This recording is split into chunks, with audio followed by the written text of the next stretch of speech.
एक ऐसा संगठन जिसकी अभिलाषा पुष्प जैसी है, जिसका लक्ष्य शाश्वत है, जिसके लिए राष्ट्र सर्वोपरि है।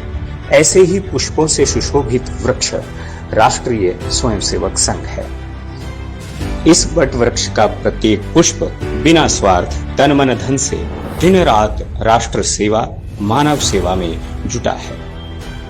1925 में विजयादशमी के दिन डॉक्टर केशव बलिराम हेडगेवार ने इस पौधे का बीजारोपण किया और अपने विचारों से सींचा, जिसका ध्येय है समाज को संगठित करना, जो राष्ट्र को विकास के लिए अत्यंत आवश्यक है।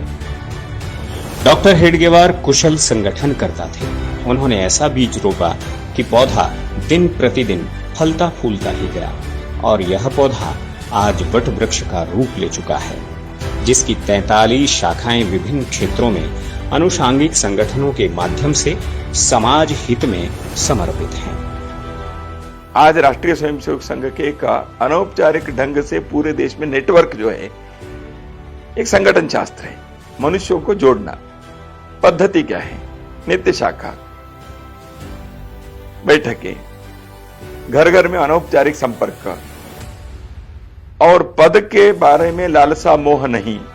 आरएसएस की ये इकाइयां सभी प्रकार का भेद मिटाकर सामाजिक समरसता के बल पर समाज को संगठित करने में सफल हुई हैं। संगठन के व्यवहार को सही अर्थों में जानना है तो संघ स्थापना समय के स्वयंसेवक और आरएसएस के प्रथम प्रवक्ता एमजी वैद्य को सुनिए।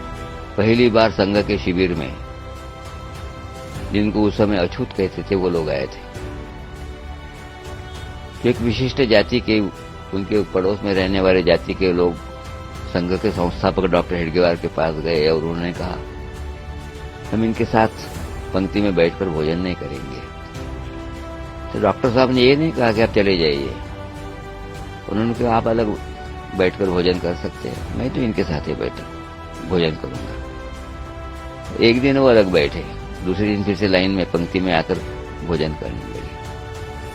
ये संघ की पद्धति है। संघ रूपी वृक्ष का बीजारोपण करने वाले डॉक्टर हेडगेवार ने पूर्व में ही स्पष्ट कर दिया था कि संघ समाज का ही भाग है। अब प्रश्न उठता है कि संघ की ध्येय पूर्ति कब होगी और इसकी आवश्यकता समाज में कब तक रहेगी। स्वयं संघ के संस्थापक डॉक्टर हेडगेवार जी ने कहा, संघ किसी प्रकार के जुबिली मनाने की इच्छा हम नहीं रखते। सिल्वर जुबली, गोल्डन जुबली, ये हमारी इच्छा नहीं है।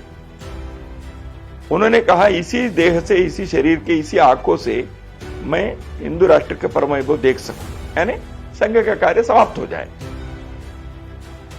तो उन्होंने यह भी विचार किया, संघ समाज में लीन हो जाए। संघ और समाज अलग अलग नहीं दिखना चाहिए। कक्षा 5 में पढ़ाई जाने वाली माखनलाल चतुर्वेदी की कविता पुष्प की अभिलाषा संघ के स्वयंसेवकों पर एकदम सटीक बैठती है।